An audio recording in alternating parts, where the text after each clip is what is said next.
Okay, so my name is Saroeun Kith Jones. Um, so Kith was actually my maiden name, which I wanted to keep. So it was important for me because it's a part of our actual organization's name. But I am the director of operations, also frontline staff, and technically the only staff that's working in the office now at KITHS Integrated and Targeted Human Services. We are a nonprofit organization that support the immigrant and refugee communities, but it's not limited to only that community. We actually serve everyone that's in the Philadelphia area, but that is actually our niche. So that is mainly our population that we serve today. So we do a plethora of things there. There's really no limit on what we do because it's really what the members need. They might come in for various things throughout the day. I mean, it could be just registering their kids for school. It might be accessing our food pantry. Mainly what they come in for is accessing the resources in Philadelphia, applying for food stamps, applying for Medicaid, Social Security benefits, even immigration applications. What I think makes KIFS special and why people should support this organization.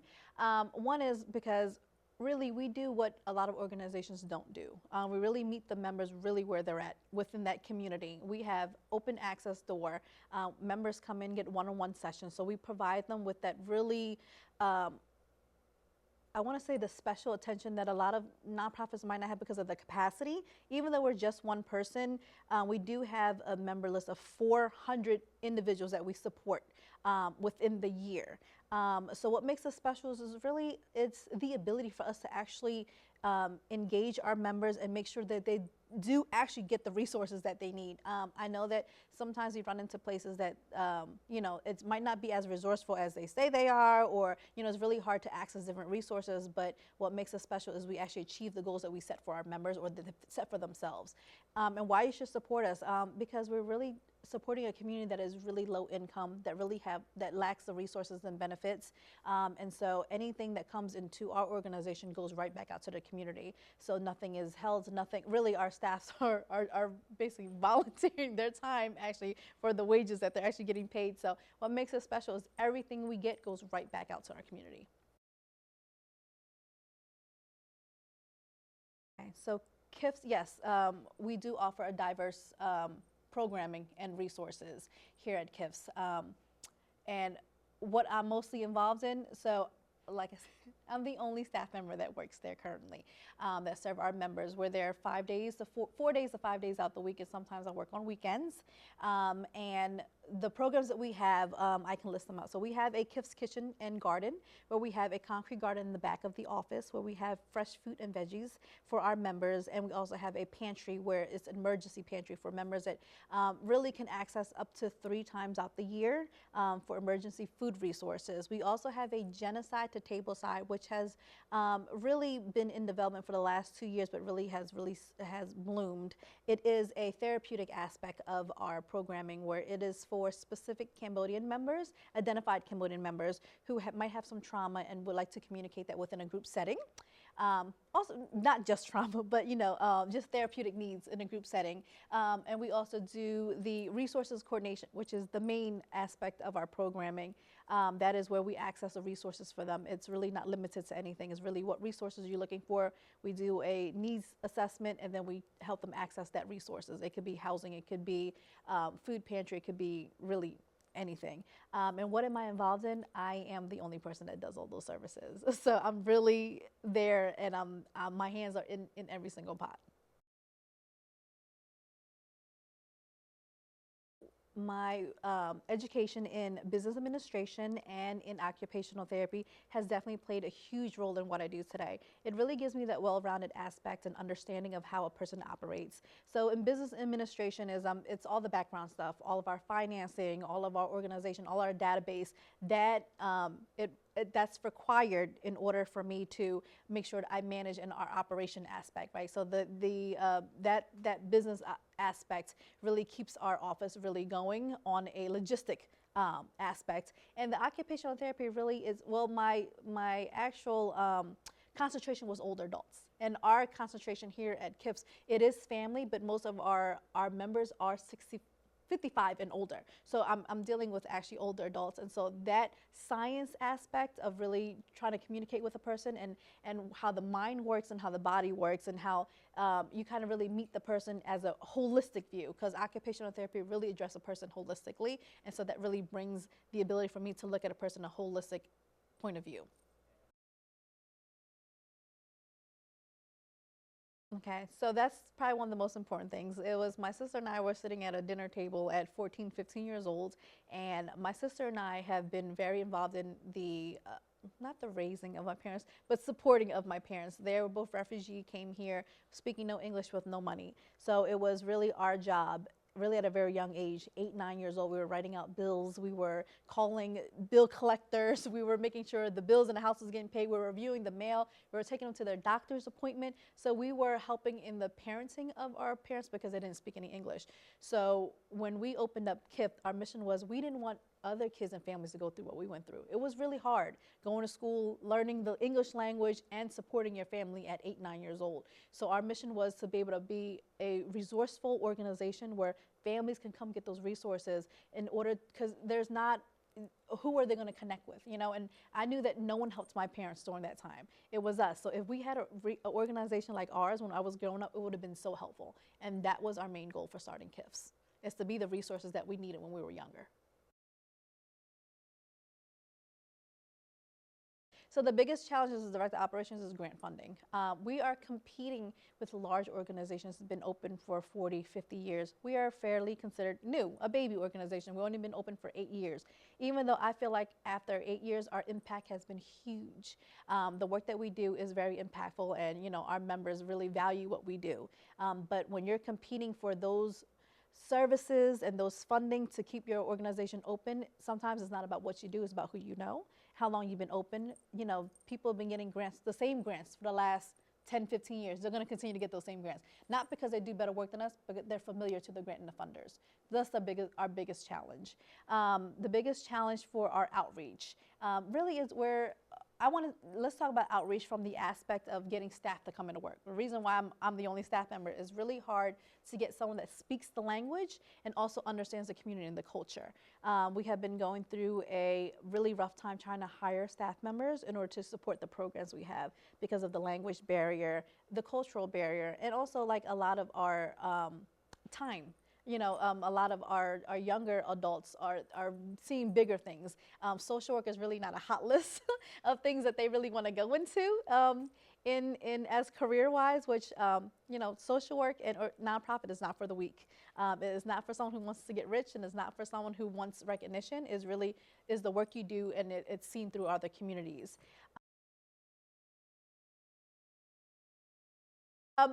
Understanding your members.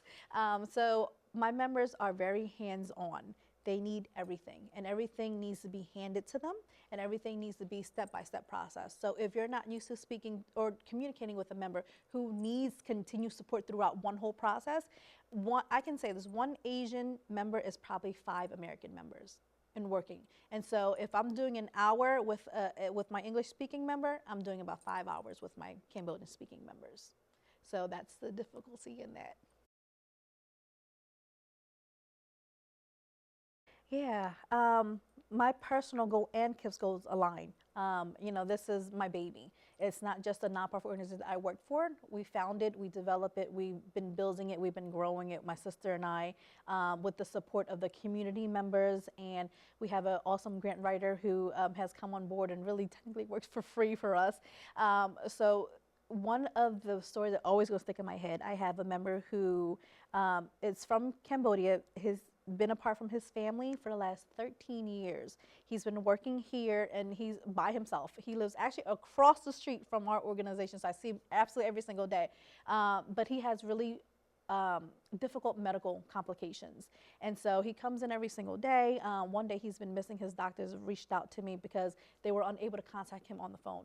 Trust is a huge thing for our community. If they do not trust you, they do not communicate with you. So building that trust is so important with my community members because they come to me for everything. That's the only way I'm going to know what's going on with them. He actually had complications with his heart that day, and he went to work. Now he works for cash. A lot of our members who doesn't have the skills and doesn't have the background are doing under the table jobs, right? And so the doctor called me and was like, I need you to reach this member and I need you to get him to the emergency room because if he doesn't, he's gonna die.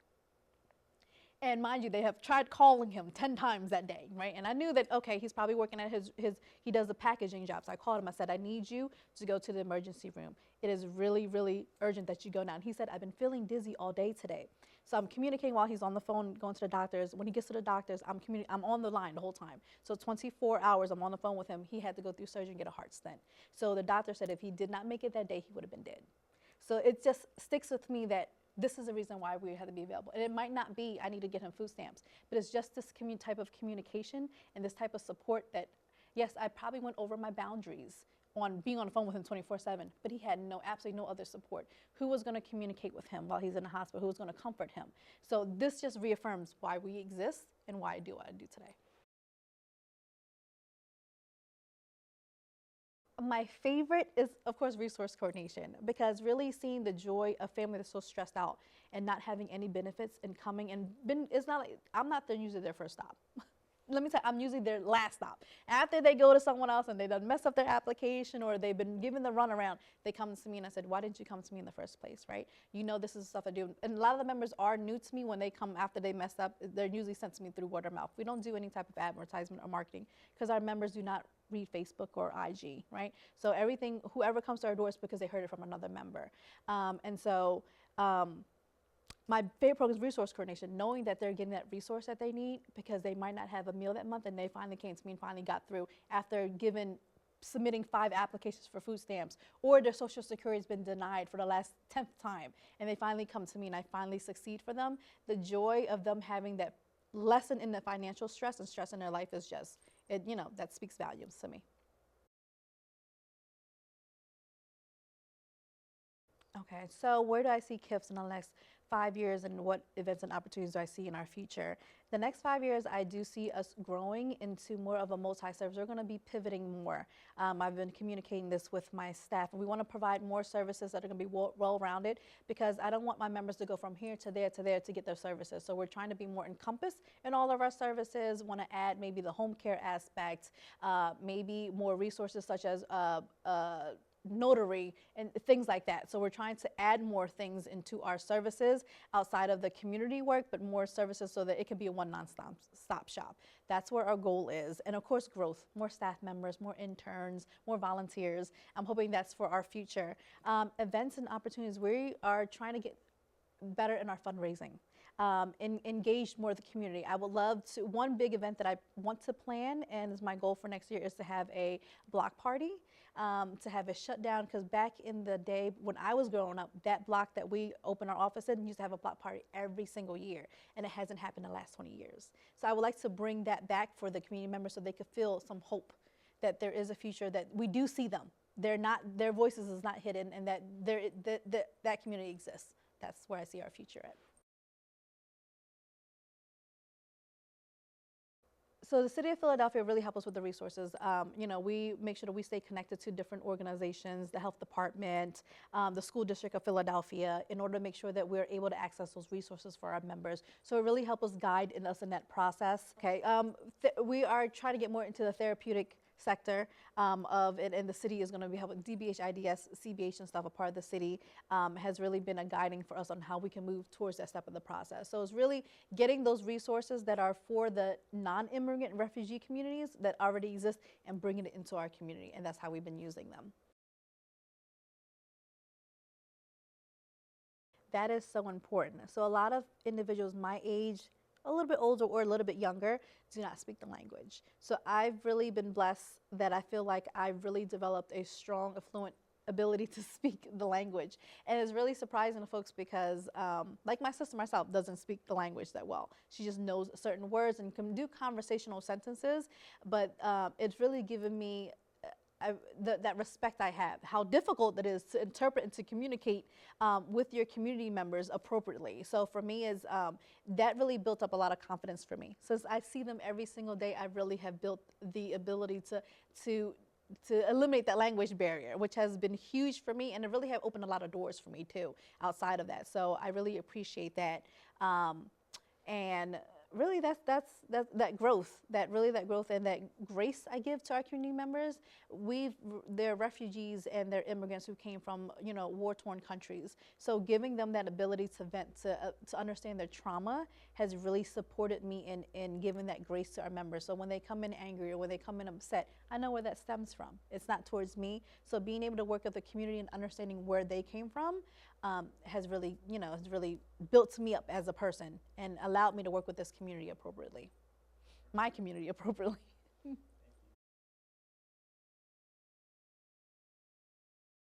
It's really is to continue to keep our doors open.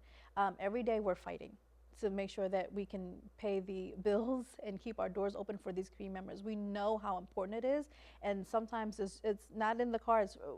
Throughout the years, I've worked in so many nonprofits, and I worked for the city, and I worked in different organizations where worked on strictly funding has to shut down because of the lack of funding and the resources. To be successful is to remain consistent within our community, to be impactful, and to be able just to be available.